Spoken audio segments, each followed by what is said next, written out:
کیا آپ سوچ سکتے ہیں کہ ایک ایسا علاقہ جہاں پولیس جانے سے ڈرتی تھی،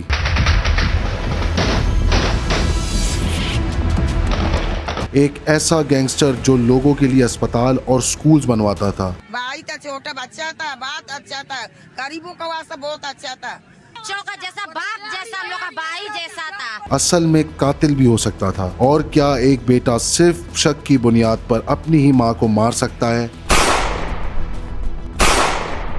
آخر لیاری کی گلیوں میں ایسا کیا ہوا تھا کہ انسانی خون پانی سے بھی سستا ہو گیا؟ آج کی اس کہانی میں ہم جانیں گے پاکستان کے سب سے بدنام گینگسٹرز میں سے ایک رحمان ڈکیت کی کہانی۔ ایج آف اسٹوریز کی ویڈیوز میں ایک دفعہ پھر سے خوش آمدید۔ پاکستان میں کراچی کا ایک چھوٹا سا علاقہ ہے لیاری، اور یہ علاقہ کرائم سے زیادہ سپورٹس کے لیے مشہور تھا۔ یہاں کے لوگ فٹ بال اور باکسنگ کے دیوانے تھے، لیکن 1960 کی دہائی میں لیاری کی ایک اور پہچان بھی بن رہی تھی۔ کرائم ریٹ تیزی سے بڑھ رہا تھا اور ہر طرف نئے کرمنلز پیدا ہو رہے تھے۔ اسی دوران ایک نام سب سے زیادہ مشہور ہوا، کالا ناگ۔ لیاری کے دوسرے کرمنلز چوری، ڈکیتی اور بھتہ خوری تک محدود تھے، مگر کالا ناگ پورے ڈرگ مافیا کو بزنس کی طرح چلاتا تھا۔ اسی کے نیچے درجنوں کرمنلز کام کرتے تھے اور اس کے اشارے پر ہر گندا کام کرنے کو تیار تھے۔ لیاری میں اس کا خوف تھا اور اس کی حکومت چلتی تھی، لیکن اسی لیاری میں دو بھائی بھی بڑے ہو رہے تھے، دادل اور شیرال۔ ان دونوں کا مقابلہ کسی چھوٹے کرمنل سے نہیں تھا، ان کی نظر سیدھا کالا ناگ کی کرسی پر تھی، اور کرسی حاصل کرنے کا صرف ایک ہی طریقہ تھا، کالا ناگ کا خاتمہ۔ ایک دن دونوں بھائیوں نے کالا ناگ کو سب کے سامنے اتنی بے رحمی سے قتل کر دیا کہ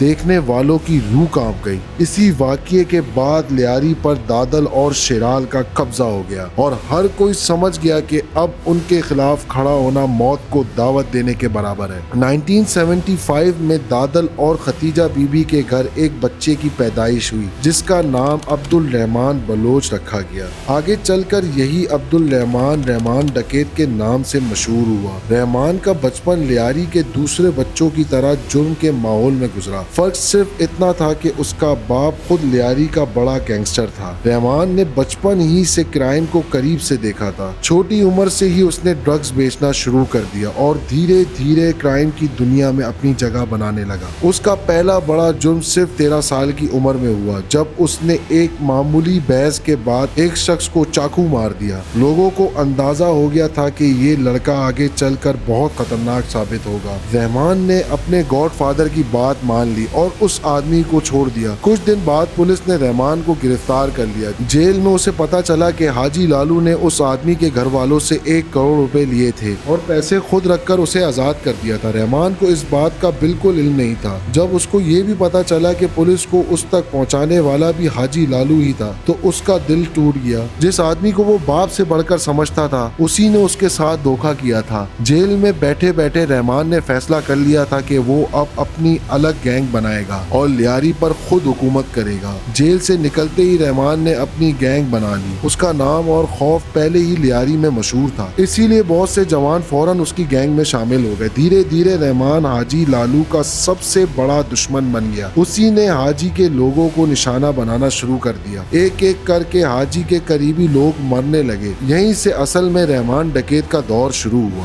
اب لیاری میں ہر کرائم، ہر بزنس اور ہر فیصلہ رحمان کے اشارے پر ہوتا تھا۔ ڈرگز، ایکسٹورشن، کڈنیپنگ اور پراپرٹی ڈسپیوٹس سب اس کے کنٹرول میں تھے۔ مگر دلچسپ بات یہ تھی کہ رحمان اپنے پیسے صرف عیش و آرام پر خرچ نہیں کرتا تھا، اس نے لیاری کے لوگوں کی مدد کرنا شروع کر دی۔ ہاسپٹلز بنوائے، سکولز بنوائے، غریب لڑکیوں کی شادیوں میں پیسے دیے اور لوگوں کے گھر بار بنوائے۔ دھیرے دھیرے لوگوں کے دلوں میں اس کے لیے صرف خوف نہیں بلکہ ایک امید پیدا ہونے لگی۔ کچھ لوگ اسے رابن ہوڈ کی طرح دیکھنے لگے، لیکن دوسری طرف حاجی لالو نے اپنی گینگ کی ذمہ داری اپنے بیٹے ارشد پپو کو دے دی، اور یہیں سے لیاری کی سب سے خونی گینگ وار کی شروعات ہوتی ہے۔ ارشد رحمان سے انتقام لینا چاہتا تھا۔ اس نے رحمان کے بزنس پر حملے کرنا شروع کر دیے، اس کے لوگوں کو مارنا شروع کیا، اور یہاں تک کہ رحمان کے والد کی قبر کی بے حرمتی کی۔ ایک دن ارشد نے رحمان کو فون کیا اور کہا، لائن پر رہ، میں تجھے تیرے چاچا کی آخری چیز چیخ سنانا چاہتا ہوں۔ پھر اس نے فون پر ہی رحمان کے چاچا کو گولی مار دی۔ یہ سب سن کر رحمان انتقام کی آگ میں جلنے لگا۔ لیاری کی گلیاں خون سے بھرنے لگی، بچوں نے اسکول جانا چھوڑ دیا، عورتوں نے گھر سے نکلنا بھی بند کر دیا اور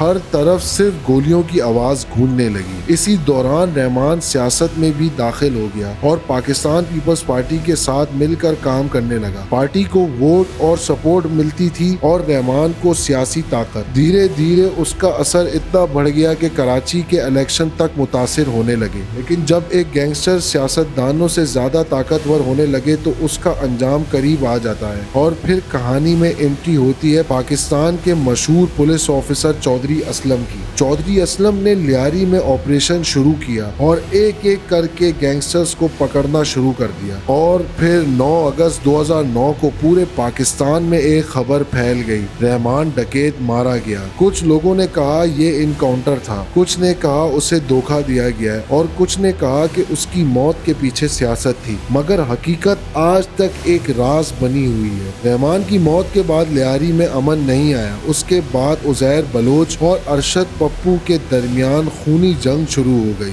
آخر کار 2013 میں ارشد پپو پکڑا گیا، اسے اور اس کے بھائی کو 5 دن تک تشدد کا نشانہ بنایا، پھر ان دونوں کو قتل کر دیا گیا اور ان کے سروں کے ساتھ جو کچھ ہوا اس نے پورے پاکستان کو ہلا کر رکھ دیا۔ اس واقعے کے بعد حکومت پر زبردست پریشر آیا اور لیاری میں بڑا آپریشن شروع ہو گیا۔ ایک ایک کر کے تمام گینگز ٹوٹنے لگے اور کرمنلز گرفتار ہونے لگے۔ عزیر بلوچ بھی آخر کار پکڑا گیا اور جیل پہنچ گیا۔ یہ تھی لیاری کی وہ کہانی جہاں انسانی جان کی قیمت بہت کم رہ گئی تھی، جہاں فٹ بال کے میدانوں کی جگہ گینگ وارز نے لے لی تھی اور جہاں رحمان ڈکیت جیسا نام آج بھی لوگوں کو ایک ساتھ خوف، تجسس اور حیرانی میں مبتلا کر دیتا ہے۔ آخر آپ کی نظر میں رحمان ڈکیت ایک رابن ہوڈ تھا یا صرف ایک خوفناک گینگسٹر؟ یہ فیصلہ آپ خود کیجئے۔ ہماری ویڈیو مکمل دیکھنے کا شکریہ۔